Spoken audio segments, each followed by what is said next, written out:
नमस्ते। हमारे चैनल में आपका एक बार फिर से स्वागत है। क्या आप जानते हैं कि दो प्रमुख राजनीतिक दल इस बात पर बहस कर रहे हैं कि कौन बिग ऑस्ट्रेलिया पॉलिसी की वकालत कर रहा है, पर ट्रेजरी ने दोनों पक्षों को सालाना 2,35,000 के अपने पसंदीदा long term net migration target को अपनाने के लिए प्रभावी रूप से प्रभावित किया है। नेट माइग्रेशन, जो लंबी अवधि के अराइवल्स और डिपार्चर्स के बीच अंतर को रिप्रेजेंट करता है, वह ऑस्ट्रेलिया की पॉपुलेशन ग्रोथ को निर्धारित करने में एक ज़रूरी भूमिका निभाता है। ज़्यादा जानकारी के लिए हमारे साथ बने रहें और इस वीडियो को लाइक, शेयर और सब्सक्राइब करके हमारे चैनल को सपोर्ट ज़रूर करें। 2019 के बैक इन ब्लैक बजट में, जिसमें स्टेज 3 टैक्स की कटौती के लिए 10 साल की योजना की रूपरेखा दी गई थी, ट्रेजरी ने इन कटौती की अफोर्डेबिलिटी को दर्शाने के लिए कुछ धारणाएं बनाई। ट्रेजरर फ्राइडनबर्ग ने तेजी से इकोनॉमिक ग्रोथ और संबद्ध रेवेन्यू की वृद्धि के अपने विचार का समर्थन करने के लिए तेजी से पॉपुलेशन ग्रोथ पर भरोसा किया, जिसकी वजह से स्टेज 3 टैक्स कटौती को लागू करने के बाद भी निकट भविष्य के लिए बजट सरप्लस होगा। हालांकि बाद के सालों में मुख्य रूप से महामारी के कारण न तो नेट माइग्रेशन और न ही फर्टिलिटी रेट के फोरकास्ट्स को अमल में लाया गया है।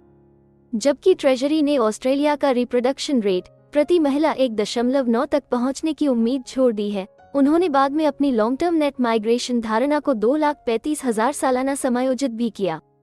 पॉपुलेशन, शहर और शहरी इंफ्रास्ट्रक्चर के पिछले मंत्री एलन टज ने अपने 2020 के पॉपुलेशन स्टेटमेंट में ट्रेजरी की नई पसंदीदा लॉन्ग टर्म नेट माइग्रेशन की धारणा 2,35,000 हर साल का समर्थन किया।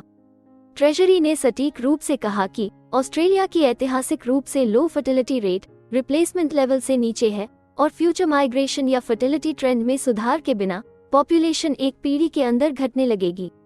असिस्टेंट ट्रेजरर माइकल सुक्कर द्वारा अप्रूव 2021 के पॉपुलेशन स्टेटमेंट में ट्रेजरी ने 2024 व 25 से 31 व 32 तक 2,35,000 हर साल नेट माइग्रेशन की धारणा के लिए अपनी प्राथमिकता को दोहराया है। इसमें 4 अलग अलग माइग्रेशन ग्रुप्स शामिल हैं, जिनमें परमानेंट और ह्यूमैनिटेरियन माइग्रेशन के लिए सरकार के प्लानिंग लेवल, टेम्पररी माइग्रेंट्स का नेट इनफ्लो जो परमानेंट रेजिडेंसी में नहीं बदलते हैं, ऑस्ट्रेलियन सिटीजन्स को छोड़ने और लौटने का, और परमानेंट रेजिडेंट्स का नेट आउटफ्लो शामिल है जो बाद में भाग जाते हैं। मार्च 2022 में गठबंधन का आखिरी बजट ट्रेजरर फ्राइडनबर्ग और फाइनेंस मिनिस्टर साइमन बर्मिंघम द्वारा अप्रूव सालाना 2,35,000 की ट्रेजरी की लॉन्ग टर्म नेट माइग्रेशन की धारणा को कंफर्म किया है।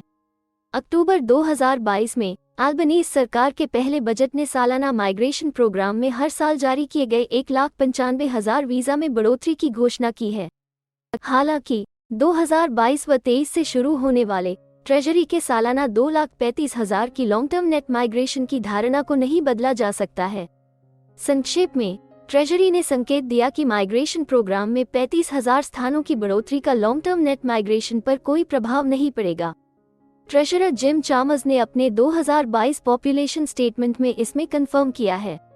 तब से 2022 में नेट माइग्रेशन में अचानक वृद्धि हुई है, मुख्य रूप से गठबंधन की महामारी युग की माइग्रेशन पॉलिसीज और एक मजबूत लेबर मार्केट के कारण। नतीजतन ट्रेजरी ने हाल ही में 2022 व 23 के लिए अपने नेट माइग्रेशन फोरकास्ट को बढ़ाकर 4 लाख कर दिया था, जो एक महत्वपूर्ण सुधार प्रतीत होता है। हालांकि सिडनी मॉर्निंग हेरल्ड की रिपोर्ट बताती है कि आने वाले मई के बजट में महामारी युग की माइग्रेशन पॉलिसीज को हटाने के बावजूद ट्रेजरी हर साल 2,35,000 की अपनी लॉन्ग टर्म नेट माइग्रेशन धारणा पर वापस आ जाएगी। ट्रेजरी के कमजोर लेबर मार्केट के अनुमान और पार्किंसन रिव्यू का अमल, जो एक दशक से ज्यादा समय में माइग्रेशन पॉलिसी के सबसे महत्वपूर्ण कड़ेपन को रिप्रेजेंट करता है। ऐसा लगता है कि हर साल 2,35,000 का नेट माइग्रेशन टारगेट केवल ट्रेजरी द्वारा अनुमान नहीं है, बल्कि यह उनका पसंदीदा टारगेट है, भले ही सरकार की इमिग्रेशन पॉलिसी सेटिंग कुछ भी हो। हर साल 2,35,000 के लॉन्ग टर्म नेट माइग्रेशन को बनाए रखना, सभी चीजें समान होने पर, ये सुनिश्चित करेगा कि ऑस्ट्रेलिया की पॉपुलेशन इस सदी में बढ़ती रहे, भले ही धीमी गति से ही। ये पॉपुलेशन की उम्र बढ़ने के रेट को धीमा करने में मदद करेगा। हमें उम्मीद है कि हिंदी भाषा में इमिग्रेशन से जुड़ी जरूरी और सही जानकारी पहुंचाने की हमारी कोशिश आपको पसंद आ रही होगी। कृपया कमेंट में अपने सजेशंस और फीडबैक्स जरूर दें और हमें सपोर्ट करने के लिए हमारे चैनल को लाइक, शेयर और सब्सक्राइब जरूर करें। और हाँ, बेल आइकॉन को दबाना मत भूलिएगा अपना कीमती समय देने के लिए धन्यवाद। एक और वीडियो के साथ आपसे फिर मुलाकात होगी। अगर आपको किसी और मदद की जरूरत है या फिर आप अपने विदेश जाने के सपने के लिए किसी भी चीज में पूछताछ करना चाहते हैं, तो आप हमारी रजिस्टर्ड माइग्रेशन कंसल्टेंट्स की टीम के साथ एक एक्सपर्ट काउंसलिंग सेशन बुक कर सकते हैं।